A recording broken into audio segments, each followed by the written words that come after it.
Thank you, Sanjay Bhai. Respected Chairman of WIRC, Arpit Kabraji in absentia. Respected Chairman of the Dubai chapter of ICAI, Rankawat ji, who have just left the meeting. The person behind this program and who coordinated and did this wonderful series, Gaurav Bhai, a regional council member, Sanjay ji, another regional council member who have just introduced me. Thank you.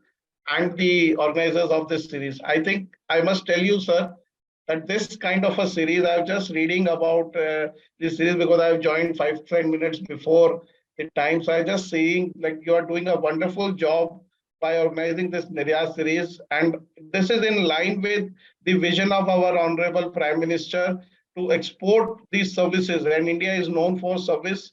Then this export of service is very important. And even our president of the institute is also in having a vision that our chartered accountants are recognized one of the best in the world. And I can see here there is a lot of respect for an Indian chartered accountant in this country, UAE, wherever you go. And I probably this is the only country what I have seen where more than 80% of the business corporate CFO are Indians. So everywhere you go, 80% of the businesses are being managed and run in the finance part. The CFOs are Indian nationality. They may be here for 20 years, 10 years, 15 years, 25 years, but they are having an Indian nationality. So with this, I think we should start our session, technical session. But before starting, I think Gaurav Bhai have asked me one thing about whether Dubai is still lucrative or not. The answer to this is yes, it is still lucrative. It is not about the taxes, what I believe, which makes a country good or bad. It is about the economy and the ease of doing business. So like the entire world is moving towards India and looking towards India as one of the market which is growing very fast. It is not because that people are looking India towards that, okay, what they will do here and there. It is about the market that we have a huge population, we have huge consumption opportunities, and the standard of living and standard of using the things have been improved a lot in the past years, and it will continue to improve in the future. So that's why more and more global companies want to work with India. Similarly, in UAE, it is one destination which is having a lot of good things. One of them is ease of doing business. It is very easy to set up a company here, and it is very easy to work there. So that's why I think this remains as a lucrative market. As far as 9% corporate tax is concerned, I don't think that it will create any kind of a big problem for anybody in the world. Specifically, if we talk about Indian businesses and Indian companies to come here, I believe like it is always better. We are already paying 26% corporate tax there, and then after that, if the company declares the dividend, then we again pay income tax for a high HNI people. It will be like 39% tax on dividend. If we add it up, 26 plus 39 on the remaining, it will come up somewhere around 47-48% tax. So it is always better to pay 9% tax than a 48% tax here. So that is one. But as I told even before starting of the program, so tax is not at all a big consideration when we do or structure a business. Yes, it is important part of it, but it is not the only part of it. So to answer the question, Gautam Bhai, that this country or this destination will remain a lucrative destination because of its inherent structure that they have created. There are more than 200 nationalities who are here, and it is a country or it is a city which is expatriate driven, and 40% population of the country is Indians only. So that's how this country is being developed, or this city is being developed. And I always say the best city to live in India is Dubai. So wherever you go, Hindi is used, the regional languages are used, there are regional groups, etc. So in that fashion, it is really good, and it is continued to. However, if we talk about typically about taxes, so now we know that there is a system here where how the business is structured. So before coming exactly to what exactly is the tax, I just tell you how the businesses are being structured here. So we know that Dubai or UAE is known for its free zones. Now let us understand what is a free zone, which is a misconception among many professionals and many business houses. Free zone means everything free. The answer is no, it is not like that. We need to understand the concept of free zone. As we say in the GCC region, or maybe now many other countries, where they say to promote the participation of their locals, the local population, they have a concept called that for doing a business in my country, you need to engage a local with me, a local citizen with me to some extent, depending on the businesses. So there are some countries who will say 75% has to be coming from the local population or the citizens. Some businesses maybe 50%, some businesses maybe 25%, and some businesses may be free. So this is how governments are securing the participation of their local people, their population into the business activity. So that's why they have created that kind of a structure or that kind of a thing. And the same thing I think Government of India have also done. Like in our FDI policy, the Government of India have also said, okay, these are the sectors where 100% FDI is allowed. These are the sectors where 75% is allowed. Then these are the sectors where 50% FDI is allowed, etc., etc. So every government in every country used to do this kind of stuff. Then they introduce a concept called free zones, and these free zones are typically created to give an 100% ownership to people who are abroad. And the objective of creating those free zones is to give them a leverage to do a free trade worldwide through these free zones, which are typically located within the country. So the ultimate objective of creating these free zones is to give them an ownership right, 100% ownership right to the people. Then slowly, the government of this country, UAE, have expanded, liberalized, and they have allowed the people in most of the sectors to go for an 100% ownership, even on the mainland, the main companies which are there in the country, and free zones was already there for free. However, nowadays people are thinking that free zone means 100% income got exempt, so that is why it is a free zone. The answer is not like that.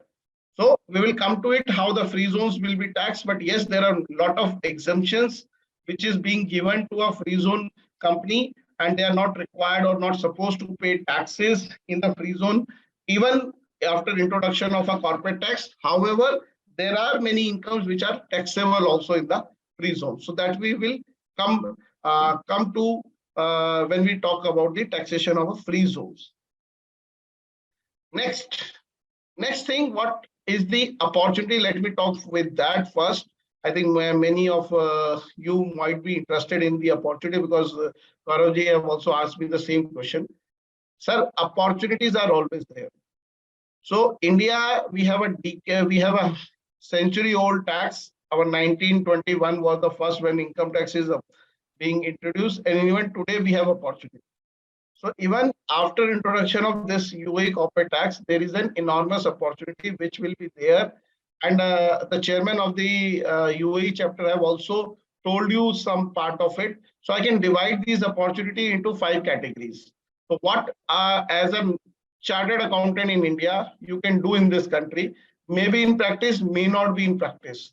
So those who are looking for a job here, those who are looking to work in a corporate or in an industry, so that opportunity was there, is there, and will be there.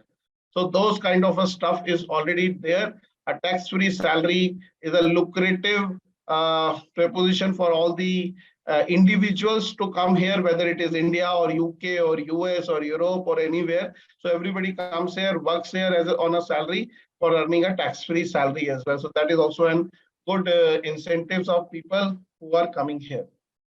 Apart from that, the opportunities are like this. First, there is an opportunity of consulting into the corporate taxes. So anybody who are there who understands the tax, a person who understands the basic provisions of a direct tax. So for them, there is an opportunity where they can set up and give a consultancy business for corporate tax, for the companies or for the people who are on whom this tax will be applicable. The second opportunity is there in case of transfer pricing. So transfer pricing is a subject which is very well debated in the world, and it was applicable. And there are jurisdictions like Singapore who are too much aggressive, and India is also one of them. May not be too much like Singapore, but yes, India is also an aggressive jurisdiction for transfer pricing. So that is also one area of consulting which people can think of. So these are two specialized area in the taxes. Many of my friends, many of my colleagues, co-chartered accountant, if they are not willing to go into this particular area of corporate tax and transfer pricing, they have a third opportunity which is available, which is called as accounting.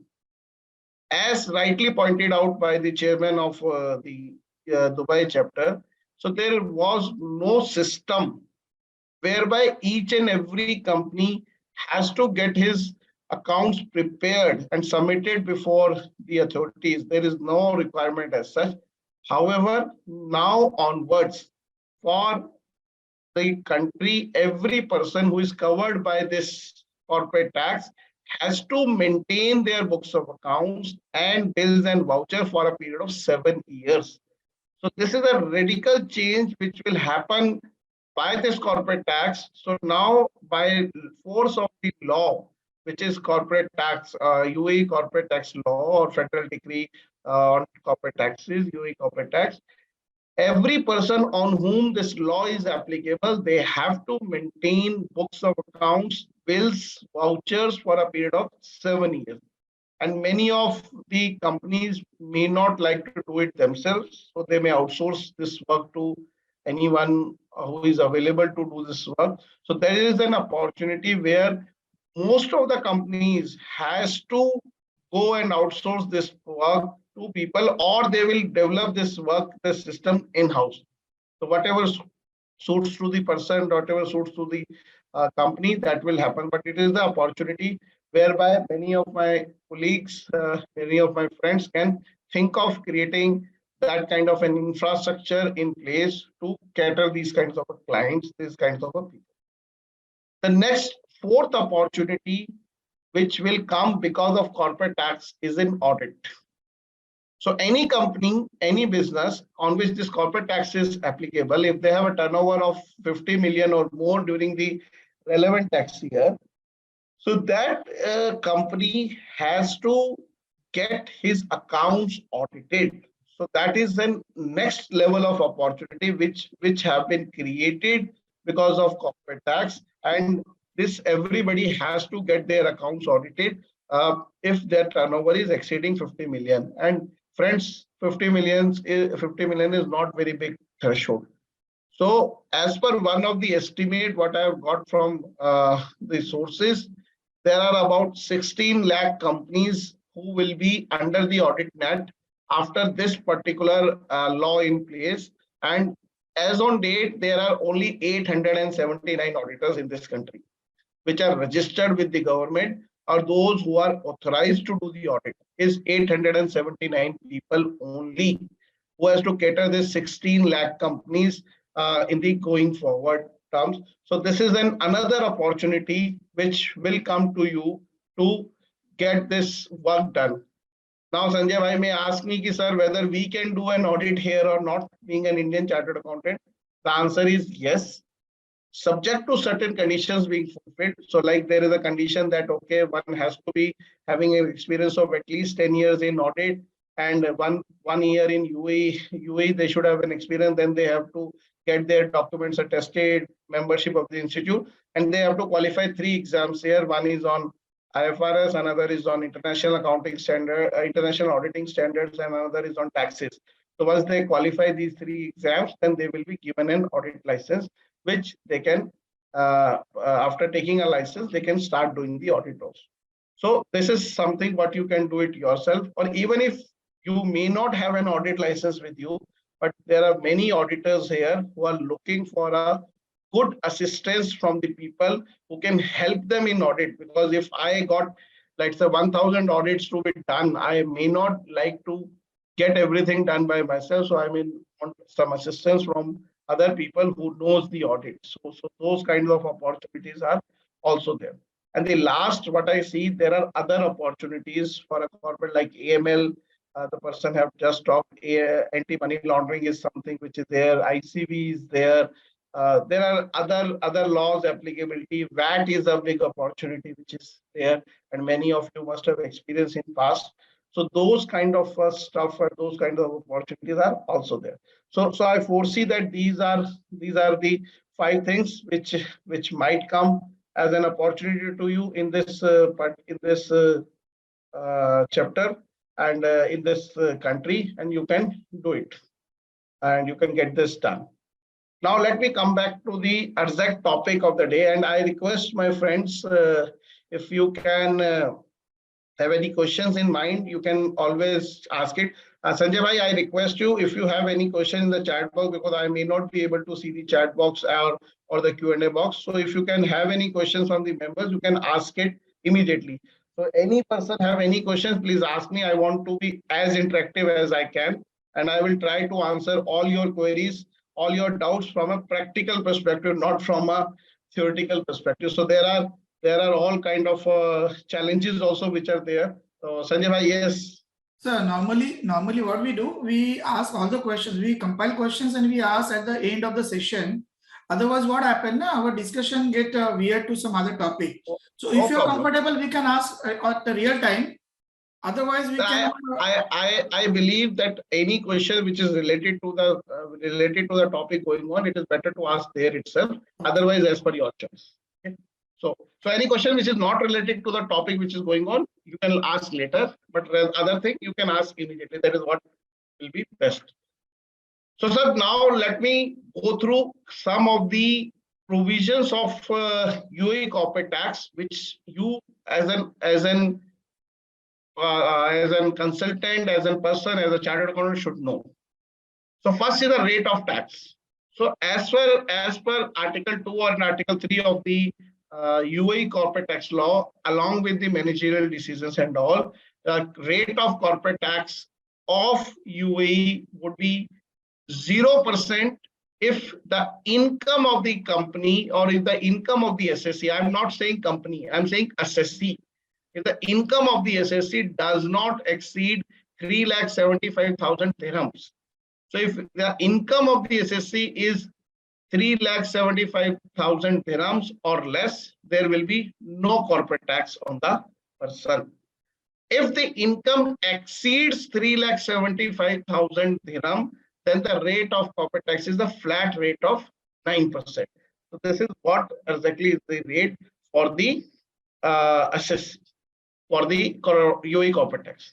Now, in case of a free zone also, the rates of corporate tax is same. However, there are certain incomes and certain conditions being satisfied, then the income of a free zone person will be exempt or will not be included in this threshold limit of 3,75,000 or whatever is the limit. So we can say simply, if my income is, let's say, 10 lakh dirhams, so my rate of corporate tax is first 3,75,000 dirhams, zero tax, remaining 6,25,000 dirhams, that rate of 9% will be applicable. If my income is 2,10,000, no tax at all.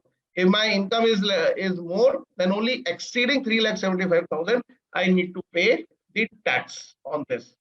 Now, as the name suggests, corporate tax. The corporate tax does not mean that it is applicable only in case of corporates. So corporate tax is applicable in case of companies, no doubt about it, or it is applicable in case of partnership firms, and it is also applicable in case of individuals. Please mark it. In case of natural persons, which are individuals, but only on their business income. So if they have any kind of a businesses running on, and those businesses, they are generating revenue, then it is also applicable on individuals, which is on their business. Rather, I can say that this tax is applicable on the business profits or business incomes of the person, which may be a natural person or which may be a Artificial person like partnership firms, LLCs, or companies. So all are covered by the corporate tax. However, they have given certain relief to the small scale persons or small scale taxpayers. They have given some relief. Now, what are those relief? Please understand these things. Let us talk about first the individuals, which is natural persons. So they says that any natural person, if they earn an income which is in the nature of salary and wages, which is out of corporate tax. So if I am earning a salary, if I am earning a wages from a company or any other person, my this salary income is not part of or not subject to corporate tax. Second, if I am having certain real estate, I am having commercial establishment, house, etc., immovable properties, any kind of a real estate, and I am earning rental incomes out of it. I am earning capital gain by selling of those real estate properties. But for doing that I am doing it in my individual capacity, and I do not require to take a license to undertake these activity. Then whatever rental incomes, whatever aggregation income, whatever capital gain income, whatever kind of income, which as an individual, as a natural person I am generating, is also tax free. This is not subject to tax. The third, they say that if there is an individual, who invests in shares, if the person is also investing in any of the financial instruments and earning a dividend income or earning a capital gain income in their individual capacity, not as a business. So in that case also, this particular income what they have earned, which is in the nature of capital gain or in the nature of any other increment, dividend, etc., that is also out of corporate tax. So they are not subject to the corporate tax limit. Then they say this is the third exemption that I have to. Then fourth, they said an natural person who is doing a business. So for example, I as a chartered accountant running a accounting practice, I as a lawyer running a legal practice, architectural person is running a architectural practice, or maybe an individual running a restaurant, a shop, or any other establishment which is being driven by an individual, and he is doing a business for it. So they say if that individual is also doing a business, then in that case, if the turnover of the person, the turnover of the individual do not exceed 1 million dirham, meaning thereby if their turnover is less than 10 lakh dirham, then they are also not subject to corporate tax. So, and they are also not required to take any registration, nothing is required. So if you are doing a salary income, earning a rental incomes in individual capacity, earning capital gain incomes and return on equities, etc., on your individual capacity, or even if you are doing a business, but the turnover, the gross receipts of that business is less than 1 million dirham, then you are not subject to the corporate tax here in this. Next, if you are corporate, if you are a non-natural person, or you may be a natural person, any person, if his gross receipts or turnover does not exceed 3 million, so they are also not subject to corporate tax for a period ending on 31st December 2026. So till 26, so or 24, 25, 26, 3 years. So they are also not subject to corporate tax, provided the turnover does not exceed 3 million, means 30 lakh dirham. So these are the small scale exemption or SME exemption which have been provided by the law for the SME sector. So this is also an important. Last, then they said this corporate tax is also not applicable on certain type of SSCs. Now, what are those certain types of SSCs? This is we call it them as exempt person.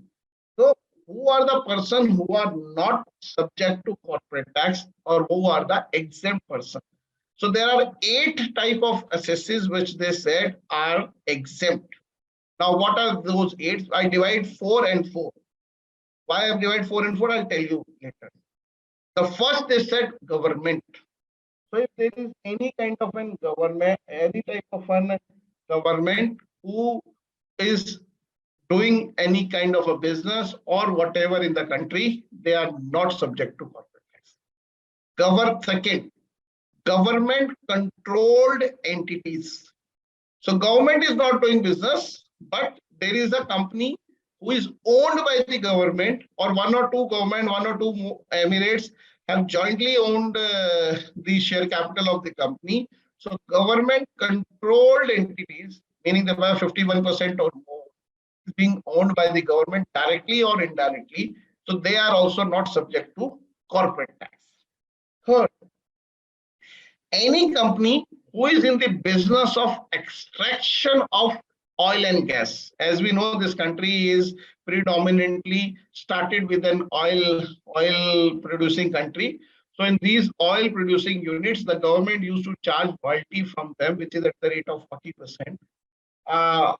On those cases where these companies are already paying a royalty to the government of UAE, so those companies are also not subject to corporate tax.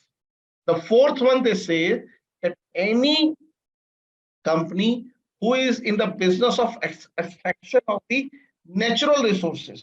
So there are a lot of mining business, iron ore mining, or any other limestone mining, etc., which is there. So any business which is extraction of the natural resource or processing of natural resources in the country, then in those cases also they say that this corporate tax is not applicable on them, and even they are not required to take any kind of a registration also from the government for this corporate tax.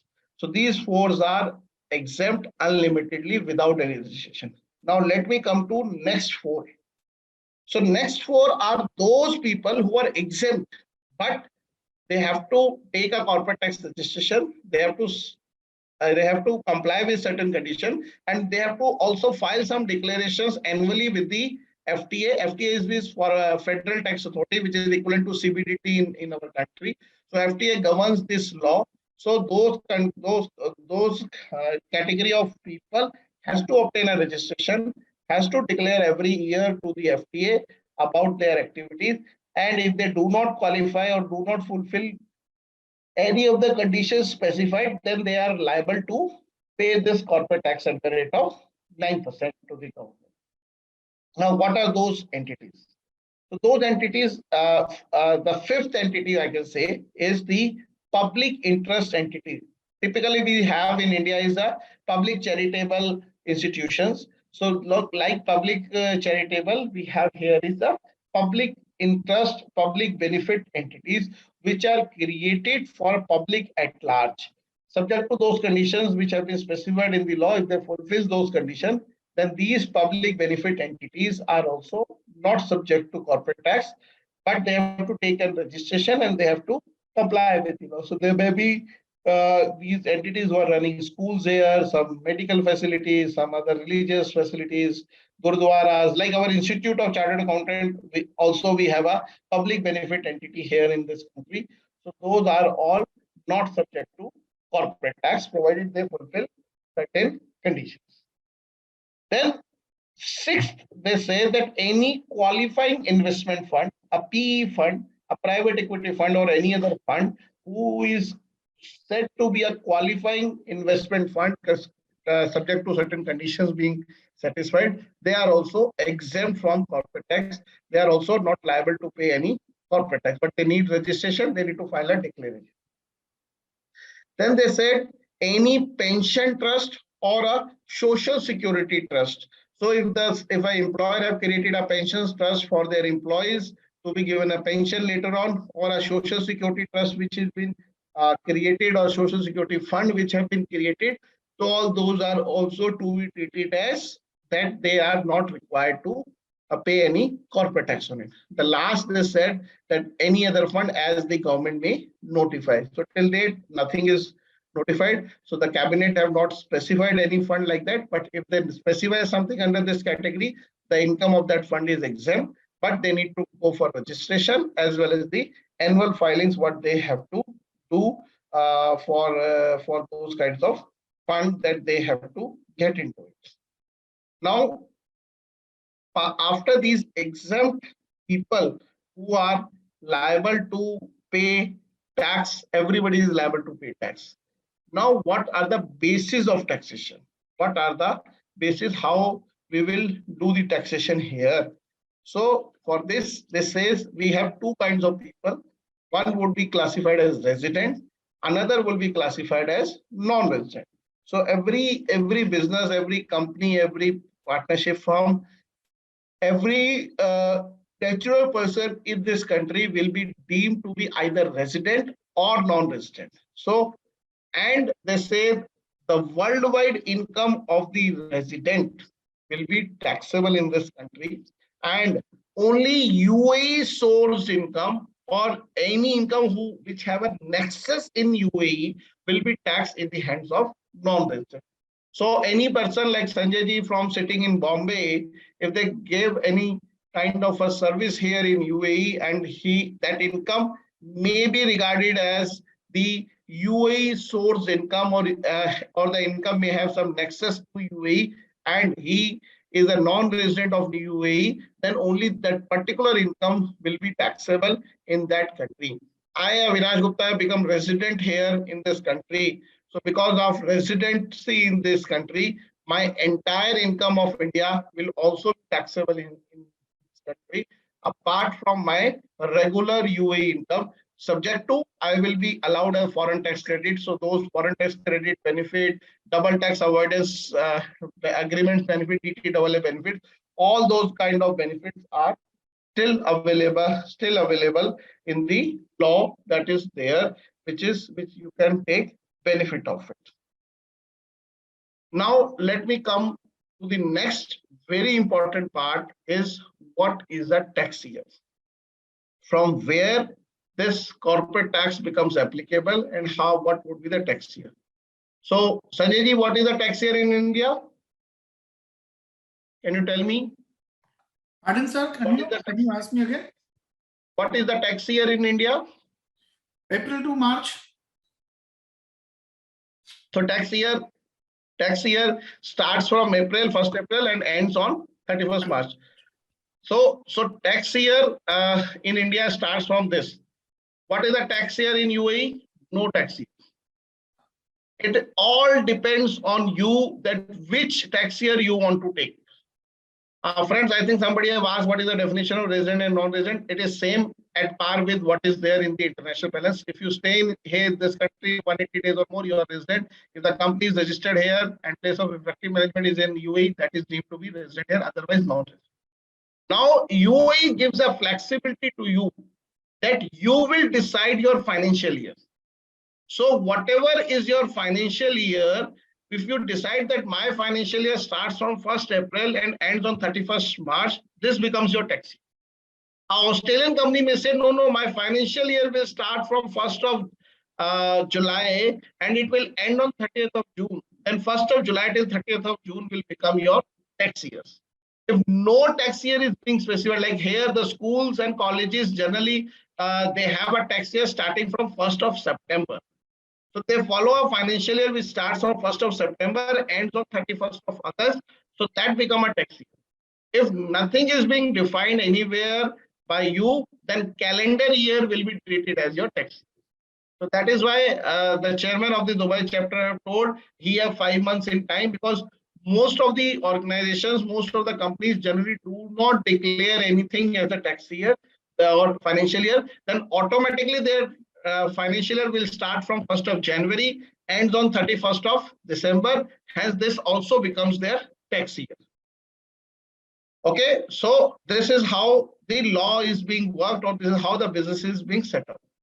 Now the question comes that when this law will be applicable on you. So that is also an interesting story. So the law is incorporated with effect from 1st of June 2023. Yes, yes. Somebody have asked a question. Tax year has to be mentioned at the time of doing the registration. So this is what FTA want. Otherwise, how the FTA will come to know that you have a different tax year? Otherwise, by default, it is a calendar year. So the law says that this law is effective from 1st of June 2023 and applicable. Please note the language. And applicable for the tax period or the financial year beginning on or after 1st of June 2023. So Sanjay bhai, if your tax year starts from 1st of July 2023, which is on or after 1st of June 2023, then you are under corporate tax net from 1st of July 2023 till 30th June 2024. If you are running a school and you follow a tax year from 1st of September, then you are under corporate tax net here on 1st of September till 31st of August 2024. If I follow a calendar year, then this tax will be applicable on me from 1st of January 2024 till 31st of December 2024. If there is an Indian company who follow financial year as starting from 1st April, then your financial year will start on 1st of April 2023, which is before 1st of June 2023.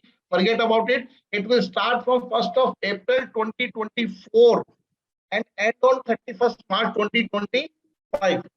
The last would be a company whose financial year will start from, let's say, 28th of May or 29th of May, because or 30th of May. So any company who starts their financial year on 30th of May and ends on 29th of May would be the last who will be applicable. So they given this flexibility that any company whose financial year starts on or after 1st of June 2023, this is applicable. If I have a company whose financial year starts from 1st of June itself, then corporate tax is already applicable on me. So that's how they are trying to cover all the assessors in the tax net, that you are flexible to see which one is your financial year. Mind it, sir, they have also said one thing, that now people cannot change their financial year unless and until they take an approval from the FTA. So tomorrow, Sanjay bhai, somebody will say, oh, now my calendar year, my financial year starts from 1st of July. Now let me change it.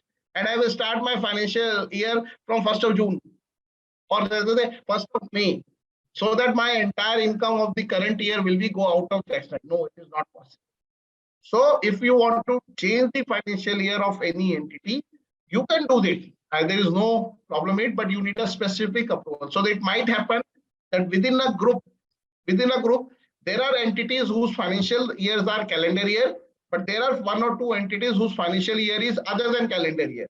But to take an uniformity in the entire group of companies, you may go into FTA and say, my 50 companies in the group are having the same financial year, only these 2, 3, 4, 5 are having different. So we are realigning them with the group. Hence, I am changing the financial year. So FTA may give that approval. Otherwise, generally, I don't think that they will give any kind of an approval. But it is an important part, because everybody will ask you when the tax is being applicable on me. So a lot of confusion is there. How do we do it? It is very clear now. Any financial year starting on or after 1st of June, from the first day itself, you have to go for the corporate tax application. Similarly, the registrations also you have to take for a corporate tax, like we have a PAN number, here we have a TRN number. So that TRN number has to be obtained before the first day of the financial year on which it is applicable. So अगर आपका financial year, if it starts from 1st of September 2023, then you should have a TRN number before 1st of September 2023.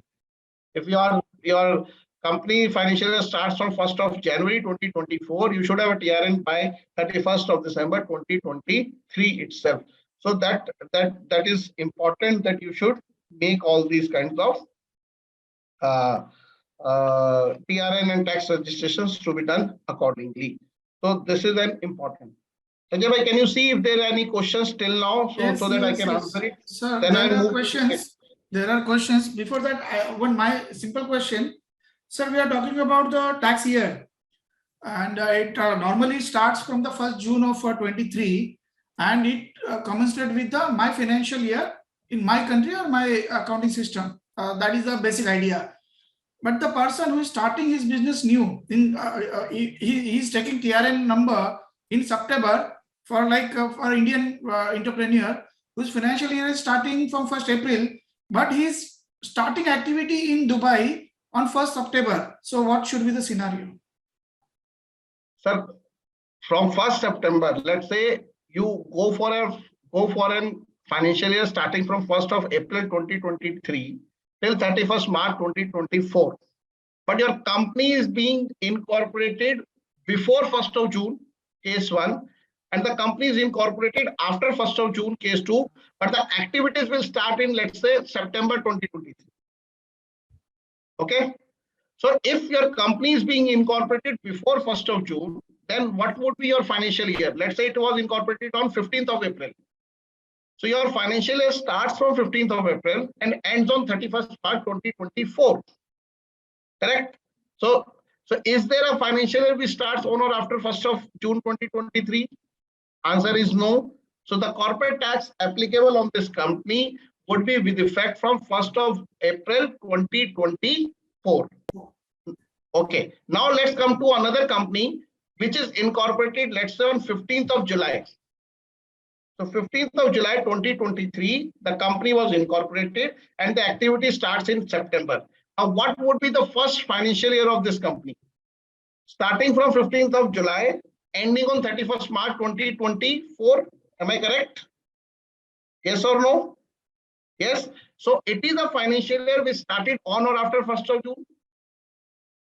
After 1st of June. So in this case, this company, the corporate tax applicability will start from 15th of June itself.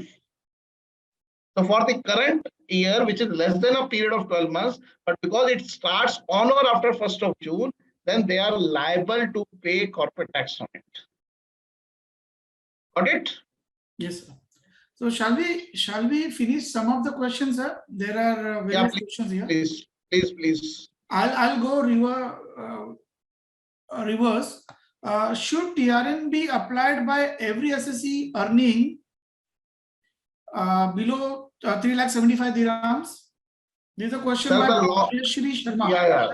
Sir, I have already told you who are exempt. Only the 4 entities: government controlled entities, natural oil and gas companies, and natural resource company, and an individual who is having a business income less than 1 million dirham. Otherwise, everybody is required to take registration. Whether the income is more or less, that doesn't matter. Yeah, this is also a good opportunity to get the registration numbers done for our clients, no, sir? Yes. It is very simple. On the website of FTA, you just scroll down. There are enough videos available. There are various opportunities where seminars, etc., is also there by FTA. You read out half an hour and learn it, and then you can do it. Everything is in English, so don't worry. One more question by Shanobar Murli. Returns or forms to be submitted in English or in Arabic? Sir, for your information, I just tell you a good news for all of you. Till 1st of August 2023, all communication with the FTA has to be in Arabic. But the FTA have come up with a new notification whereby 1st of August 2023, which is 8 days before what today, they have taken English as an official language along with Arabic. Now you can communicate with FTA in English. You can work everything in English, and they have an English portal also. So every one of you, for VAT as well as for corporate tax, now FTA will officially accept English language. Earlier, we have to submit in English and we have to get a certified translation into Arabic. Only then FTA will accept. Now FTA is accepting English. The forms will be in English. Okay, sir. Thank you. Next question by Chandra Maheshwari. Is there any disallowance for expenses that are claimed to arrive at income for taxation or for tax calculation? Sorry, come again. So they are asking whether there are some disallowance for expenses that are claimed to arrive at the income for the tax calculation. Means Yes, yes, taxation is the there gross are, amount of net. there are, yeah, in the law, when you read the law, I will come to it. There are certain disallowances which they have proposed, and there are certain in any tax law it has to be there. So likewise, in this tax law also there are many disallowances. Okay. Mahesh Ghare is asking any course on UAE taxation. The course is run by the Institute of Chartered Accountants of India as well as Dubai chapter, so you can enroll with those courses. Okay. So there is question from Gopal Partani. How to register a company for corporate tax? Sir, it is an FTA portal. On the FTA portal, you just create a login for the company after giving the trade license number and other details of the company. Once your login is being created, the login itself will create two kind of stuff. One is for VAT, one is for corporate tax. If you want to go for corporate tax, it will ask us for registration. Then you register and give all the details, whatever is required, and then you submit it. After submission, they will approve it. Once it is approved, you will be given a corporate tax. So one more, there are 2-3 more questions, sir. Nirmit Kumar Bansal is asking, what is the process of getting audit license for an Indian CA? Is it I think I will compulsory to learn take, sir, local language? I will take it at the end. That is a different one. So I'll take it at the end. Okay.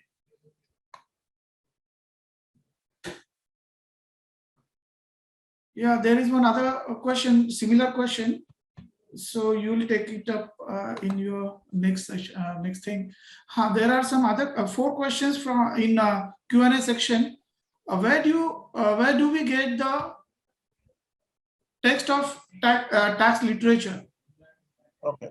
So also first you just need to understand how this tax law is being created. So that is also important because I also took many months to understand this. So here we have a law which generally we said in India like Income Tax Act. So here there is a law which we call as a federal decree.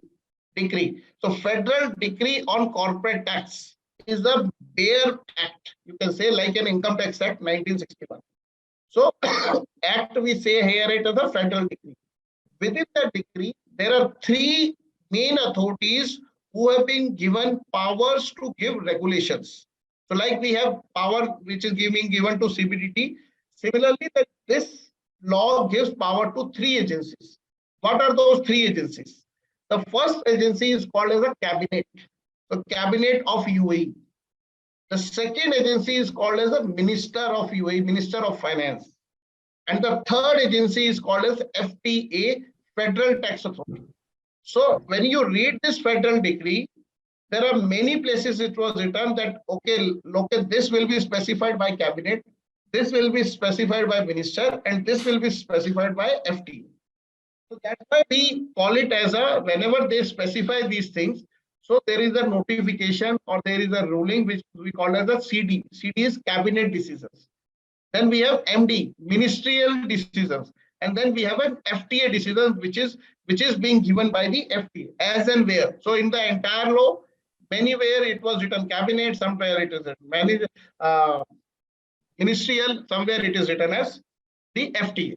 So those decisions or those notification has to be dealt and read together. Now the next question somebody will ask how we will get it.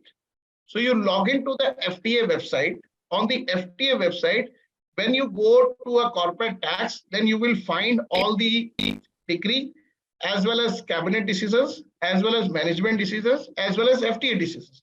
So those all decisions will be there on the website of the FTA and you can download the same which is available. However, there would be some difficulty for you because they also issue decisions for VAT. They also decision for ESR. They also issue decision for. So all the decisions will be there. Then you have to segregate those things and how you will do it.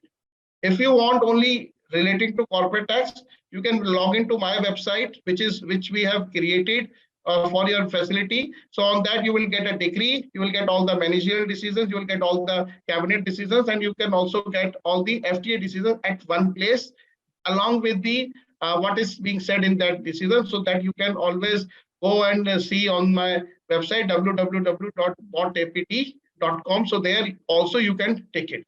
There may be other consulting firms also here who are present here.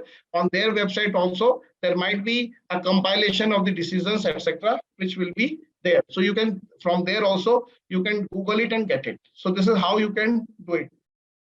You can also refer to the literature which have been published by Institute of Chartered Accountants of India on UAE corporate tax, which is there. So you can refer to the literature being published by the Institute of Chartered Accountants of India on this UAE tax. I also have written a book on UAE corporate tax. On my website, I have already given a free e-copy to everybody, anybody who want to download the book, that is available free of cost on my website. Just you can download from there also. You can download this UAE corporate tax book free of cost, no charges, nothing. So it is mainly a sharing of the knowledge that I have given. I just write down in the chat box the address of my website, so that anybody who want to download the book or take the list of all the decisions, so those are there and you can download it. So that's where you can get the literature, or otherwise Google is Google. So you can do a Google and you will get everything. Okay, sir. Thank Next you so question. much for your kind words. अच्छा कि आपने वो website भी आपने, you have already mentioned the website, because otherwise I was supposed to ask you. अच्छा sir, there is one more question. How to handle accounts in the case where you said that people don't maintain accounts and there is no way to gather all the information and make proper books? Sir, that is by law now. It is only a phenomena which will be there only last year. Nowadays, everybody has to do it. So by law, you have to create an opening balance sheet. So that opening balance sheet may be a problem. You have to gather all the information, all the assets, all the investments, all the bank accounts, all the current assets, all the liabilities, and then whatever the balance is the capital balance of the person. So that's how you have to create an opening balance sheet, which is mandatory by law.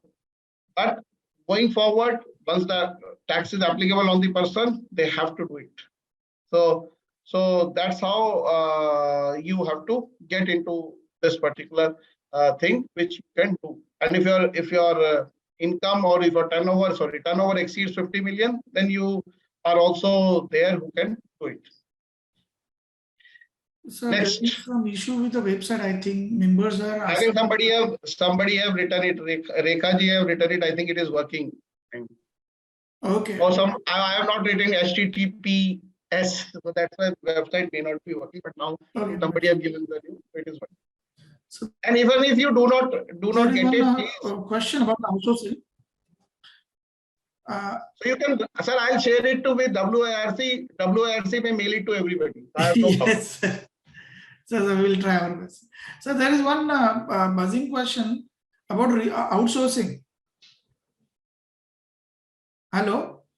Yeah, tell me, sir, tell me. So can you expect some of these opportunities to work from India, like outsource to India rather than shifting to UAE? Sir, as of now, there is no restriction to it. Let me tell you very frankly. So the government have no restriction to maintain books of accounts within UAE or outside UAE. So that opportunity is there and people are working like that. I'm not denying this fact. I don't know, tomorrow the government may say that you need to have an UAE corporation, like data privacy, data security is a new law which is prevalent across all the countries, and US have started doing all these things. So till today, no restriction, and people are looking for good partners who can do work for them, and you can also look for people for whom you can work in this country. So you may come here, you may not come here, you may work from here, you may work from India. That's not at all a problem. So, sir, there are repeated questions about outsourcing and you already have answered. So we can move ahead, sir. Almost all the questions are covered now. Okay. Now I'll go with the certain things which is important and which is new for India. So I'm not going to the normal, what are allowed, what are not allowed. You all can read the law. But there are certain new concepts which are not there in India. And we as a tax professionals, we need to understand. this concept. So there is first concept which is called as transparent entities and non-transparent entities. In India also we have these kinds of issues.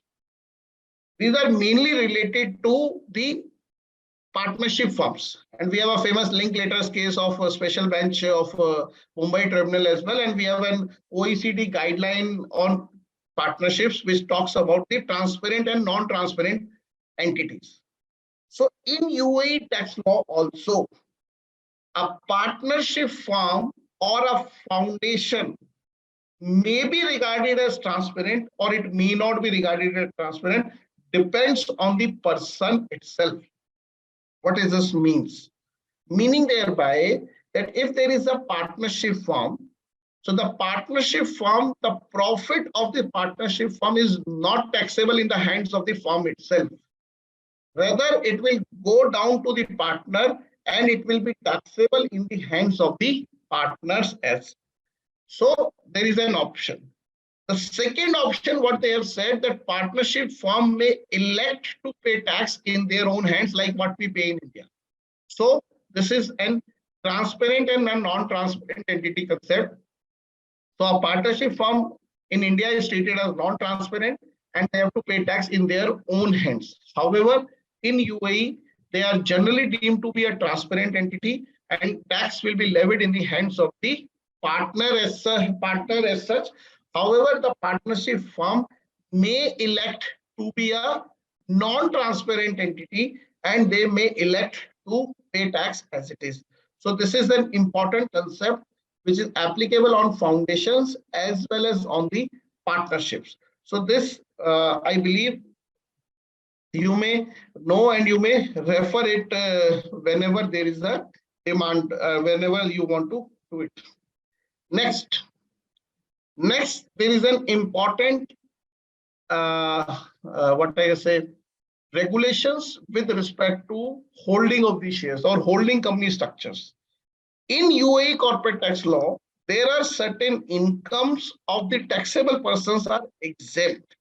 So certain incomes of the people are exempt. What are those income? These are income like dividend income. So if any UAE corporate tax assessee earning any dividend from another company in UAE, that income which is by way of a dividend is exempt. There is no tax on the income which is being generated by way of a dividend from another company within UAE. Now, if the income is outside of a dividend outside UAE, then what will happen? Then just hold on. There is some urgent call.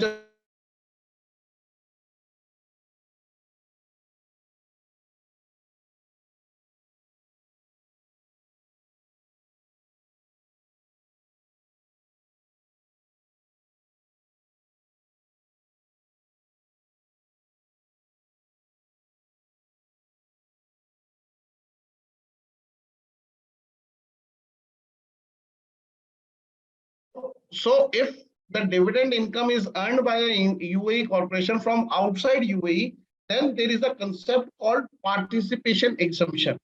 So like if you recall earlier in our law, we also have a some kind of a share where an Indian company holds in the foreign company and the dividend is being received, it is taxable at a reduced rate of 15%.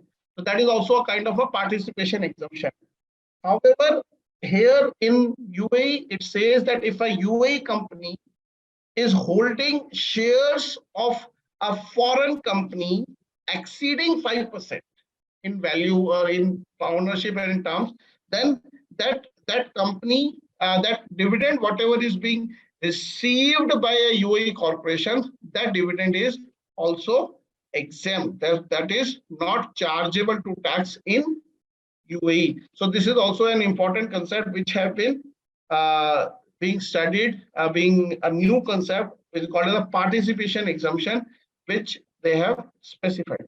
However, there are certain conditions. I'm not going in detail. Subject to those, it may be denied if they do not have substance, if this is barely a paper company, etc., etc. So there the participation exemption may be denied. So that is all important.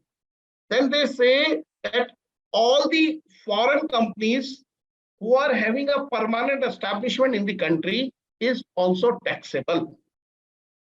So that is normal, what we also do the same thing. However, in this, they have come out with a term which called as a UAE sourced income.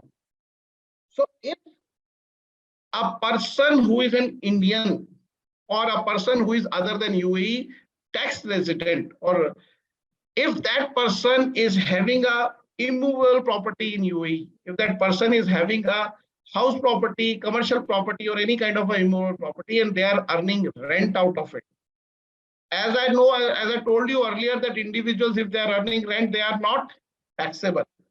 However, now they said that if the person is a non-resident earning a rental income from UAE, it is deemed to be a UAE source income, and that non-residents are subject to tax on such income.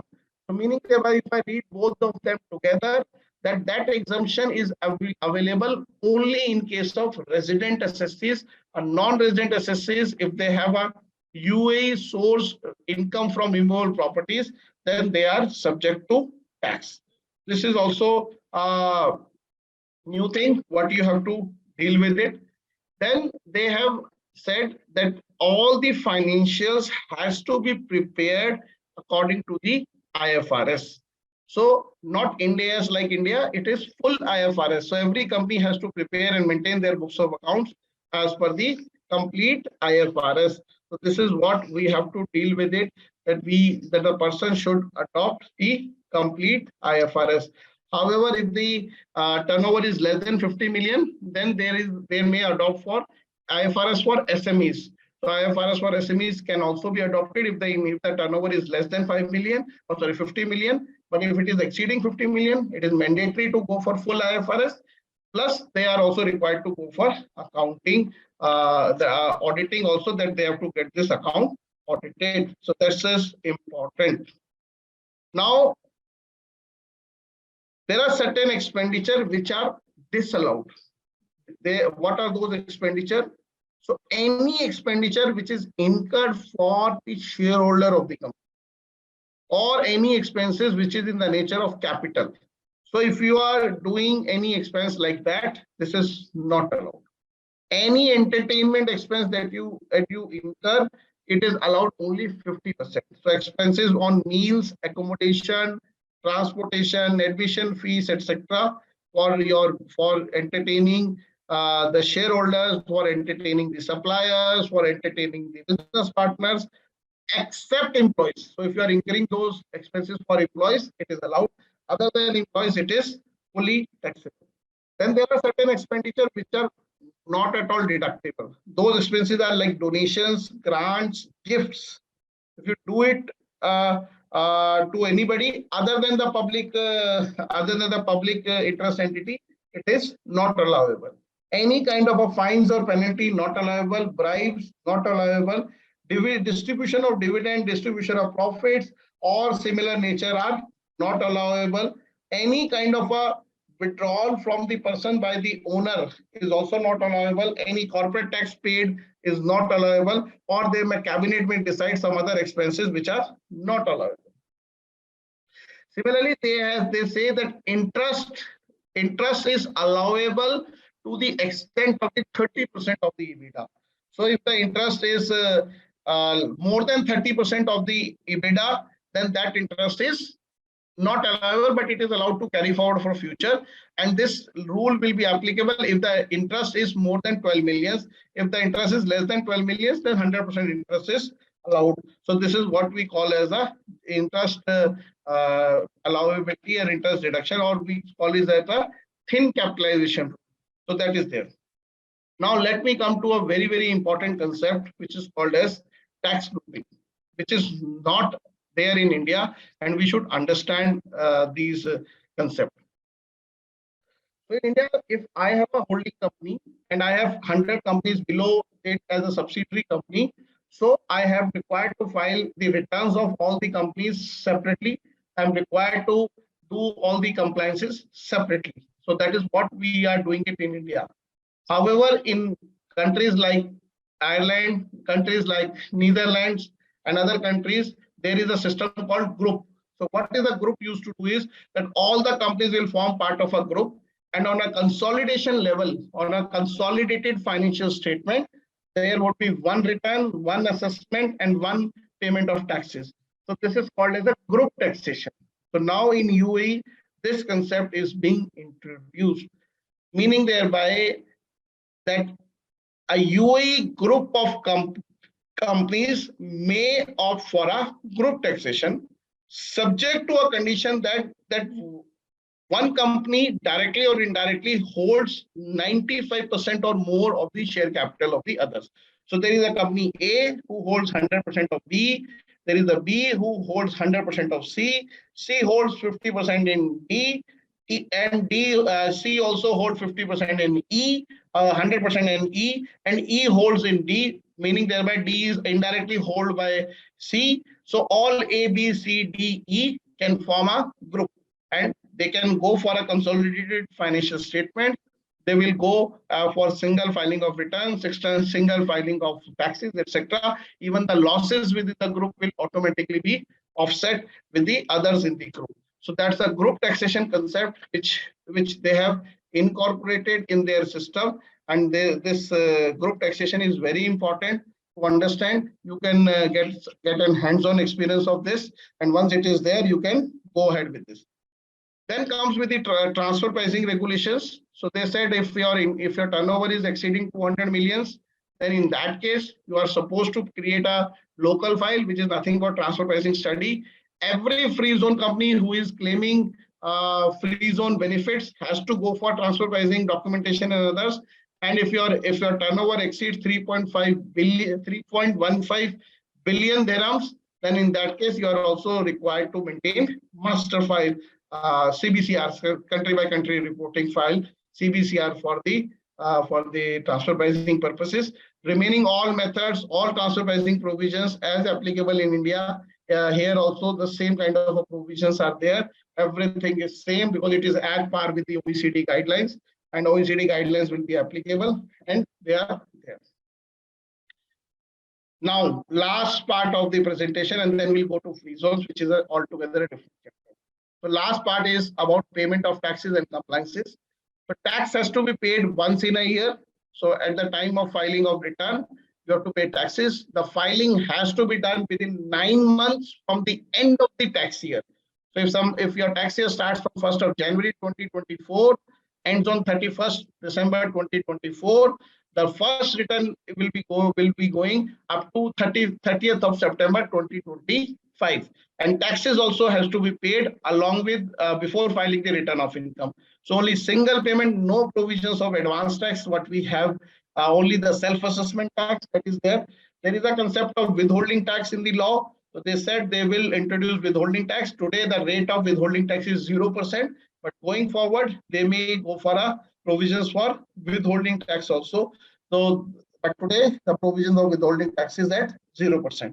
If any UAE resident assessee have foreign tax deducted on their income, and there is also a corporate tax applicable on them, then in that case also they are liable. They are liable to they can get the benefit of the foreign tax paid in that country, subject to maximum of 9%. What they have prescribed in the law. They are also eligible to take the benefit of the treaty law, so they can take the benefit of the treaty to get this all foreign tax credits and treaty benefits which are eligible.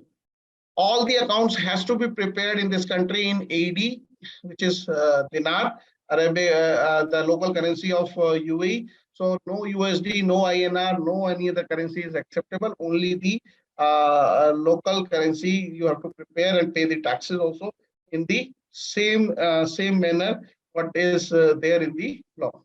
If you have paid excess tax, maybe because of withholding, you can claim a refund from the government also. That is also allowed. Then they have also introduced the GAR provisions into the law. So there is an Article 50 in the law which talks about the GAR provisions. I'm not dealing in that. It is at par with the international GAR. So if anybody have done any restructuring, anything with the objective of avoidance of taxes in the country. So that they may disregard those things and they can do it. So for example, I can give you an example.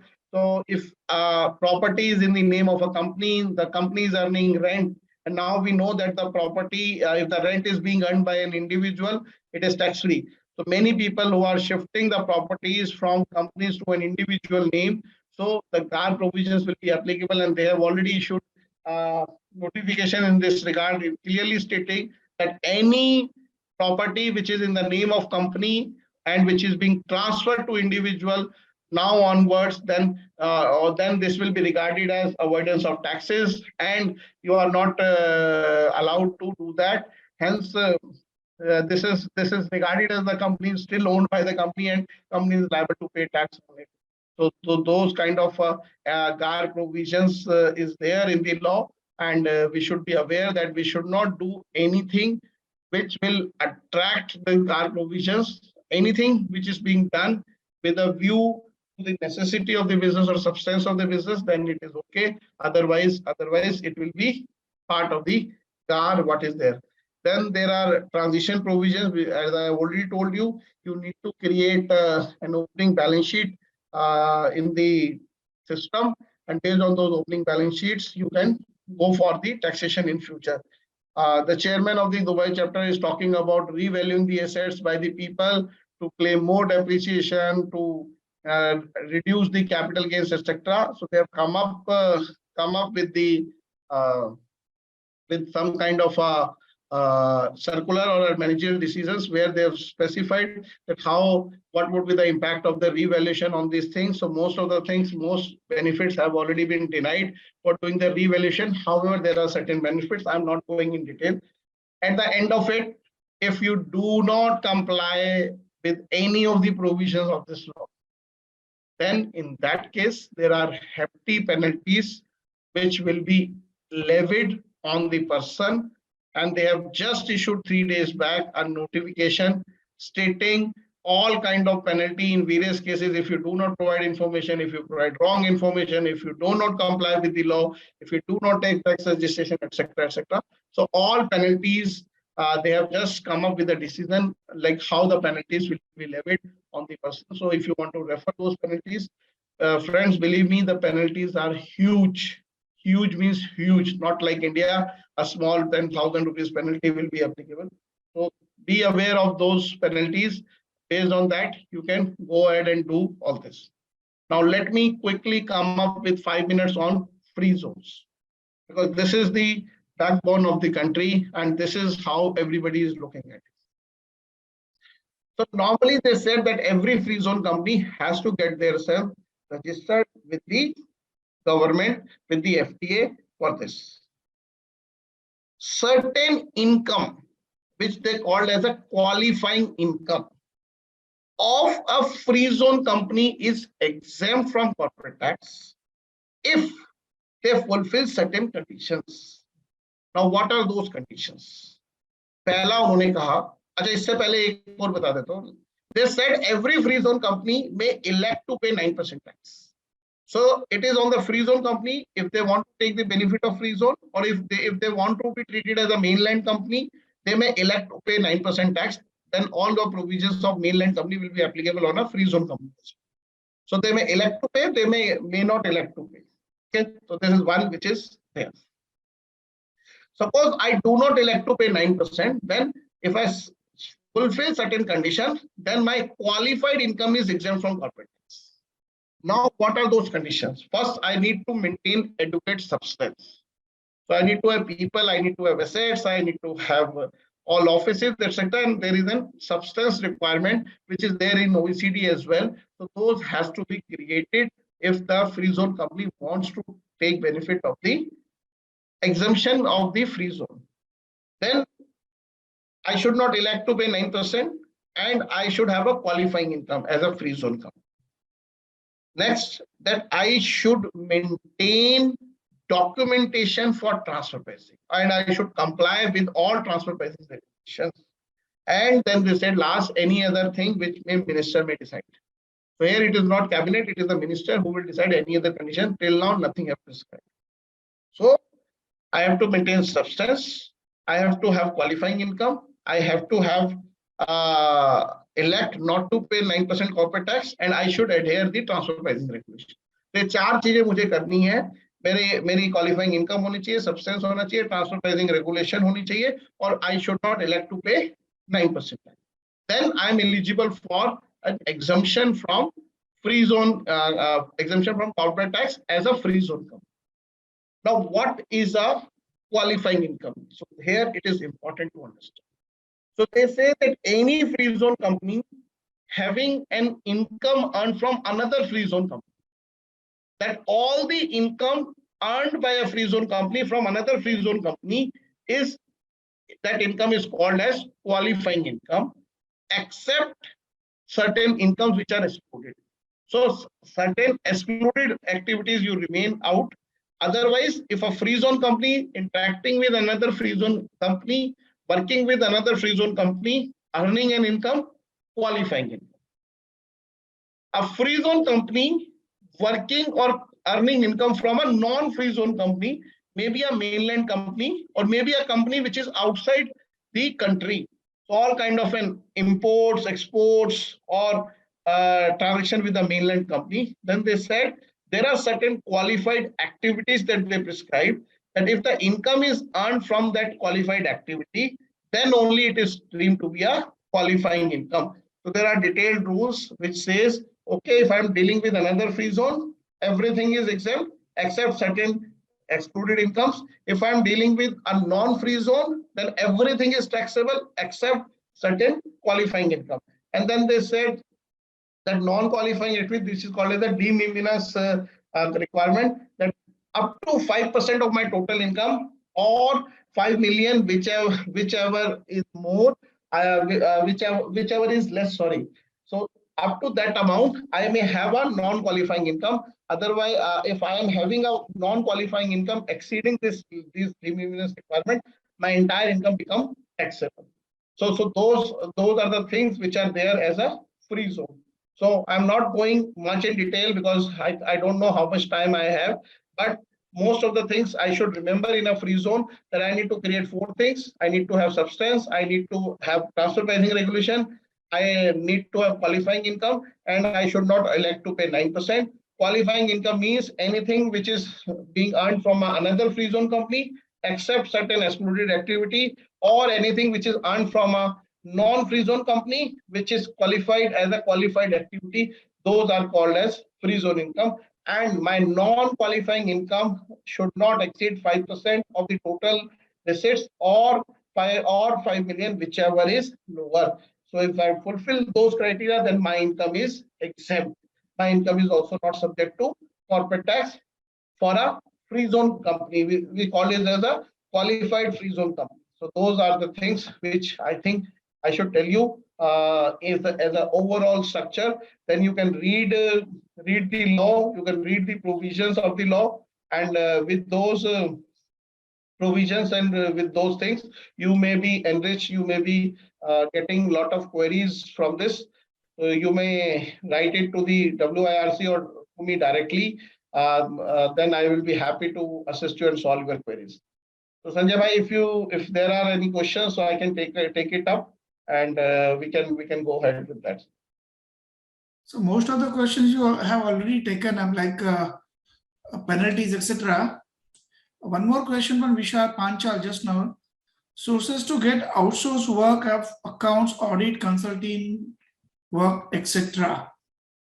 विशाल भाई, सब कुछ मैं ही बताऊंगा क्या? कुछ काम तो खुद भी करो. Sir, actually, basically, we are getting such inquiries, where a lot of inquiries these days. So there was one question. I'd like to elaborate on that. So the source is self-working. Go to web, use Google, use companies who are already here, established, talk to them, liaison with them, prove your capabilities, that you know the subject, you know the law, you can do it, you have adequate infrastructure in place, and people will love to give you work. So basically, networking is the key. And at the same time, I would like to tell, sir, with your permission, that since the penalties are very huge, our professionalism should be sharp. Because getting work is easy, but delivering with quality is also a big responsibility that we should keep in mind. Fully agreed, sir. Fully agreed with you, Sanjay bhai. Because recently I am also working on this thing, because we are getting a lot of queries, and being our chapter is at Dubai, we are interacting with them. It look very lucrative, no doubt, and it is also possible for our chartered accountants also to deliver properly. But the professionalism we should show, it should be very, very at higher level. That key, that thing we should keep in mind all the time. Could not find the resource on the website, sir. Sir's consultancy company. Sir, आपका please, can you put your I just URL share. again? What I will do is I am sharing my website through this only. So let me do it. 1 minute.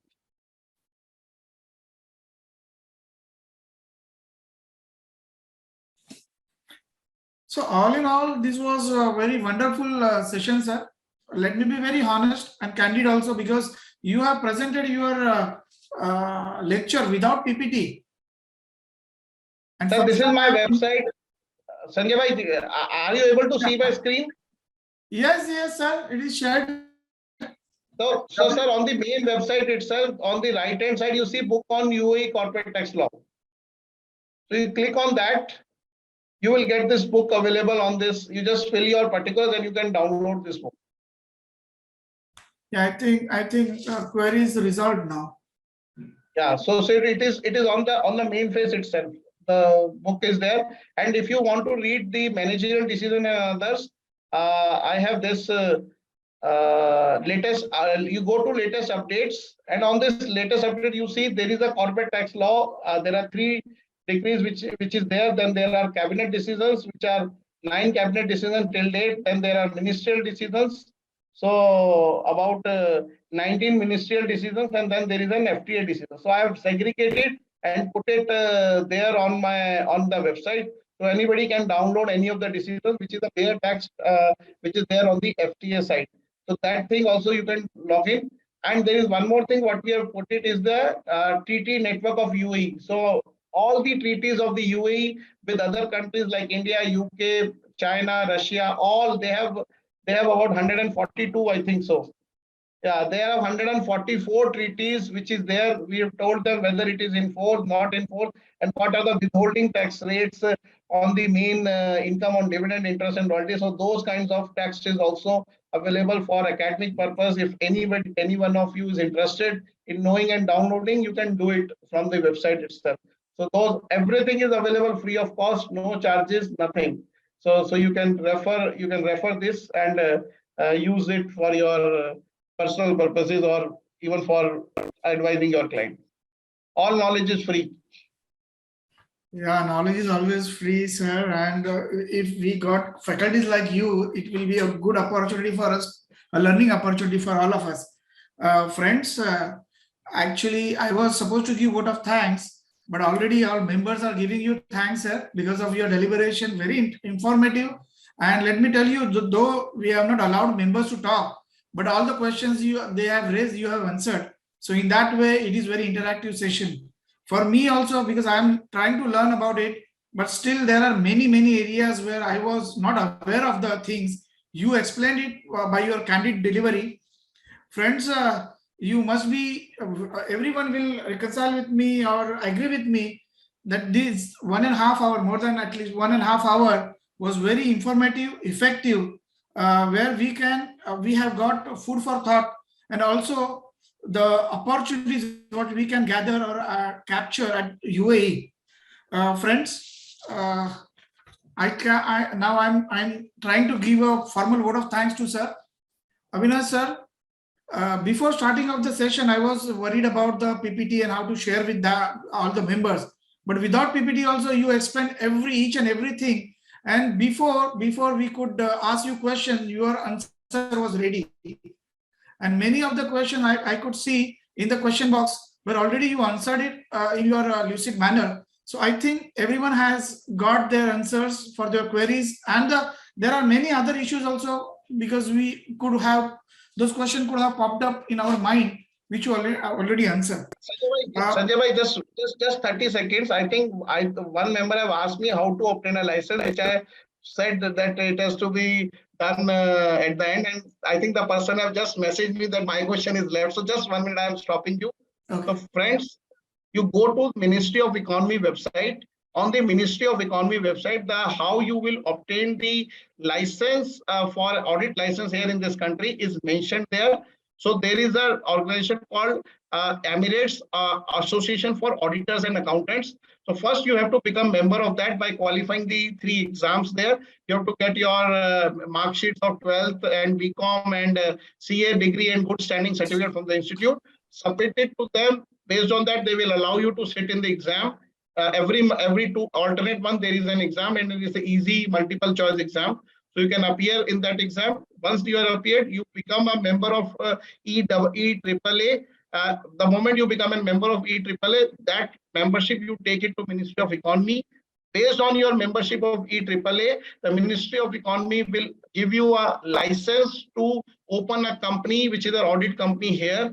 But unfortunately, in this particular sector, they have said 25% participation of the local is important. So you need to have a 25% stake with a local person. That local person may have an audit license, may not have an audit license, that doesn't matter.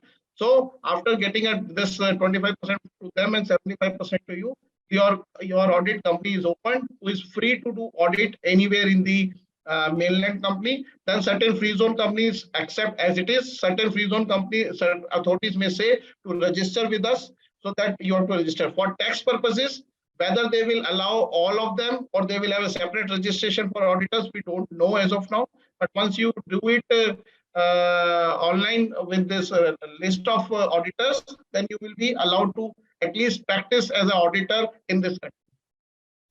So sorry, Sanjay bhai. No. Sir, thank you so much, because that was the very, very crucial question. Because incorporating company at Dubai is a different ballgame altogether, and 25% stakeholder from the local resident, that is a big thing that everyone should keep in mind. So thank you very much for answering that question also. So all in all, sir, you took us through the free zone. Tax year was a new concept for all of us, and how to cope up with that. Actually, that tax year will help other chartered accountants or professionals also, because in our country, every month end is a due date, and we are rushing for the due dates. But because of these various tax years for various assessees, we can plan our work accordingly. So there would not be very stress level at that cutoff date. So thank you very much, sir. You took us through the various topics like exempted income entities, TRN, how to register our company there, how to get work also. And I'm limited with the words to thank you, sir. And thank you very much for enlightening all of us. And definitely the traffic on your mobile or email will be increased from today, because many other questions will come to you. Thank you very much for sparing your time for enlightening our members. We'll see you again, sir. Whenever we require, we'll call you, sir. Thank you, Harikishan. Harikishan, I am practicing in India only. I just started in UAE. Don't have audit license here. Rishikesh Badwe from Pune, I suppose. Hi, Rishikesh. Thank you very much, sir. And last but not the least, I'll appreciate the passion hearing of all the delegates attending the session. I think all the questions were very practical and effective, related to the topic only. So thank you very much for your attendance. Last but not the least, again, thanking WRC for organizing such a wonderful webinar and inviting such a wonderful faculty also, having a practical experience on the topic. Friends, we are closing now, and good happy learning to all of you, and good night. Thank you so much. Thank you, Sanjay bhai. Thank you, WRC. Thank you, audience, lovely audience, as always in Bombay and WRC.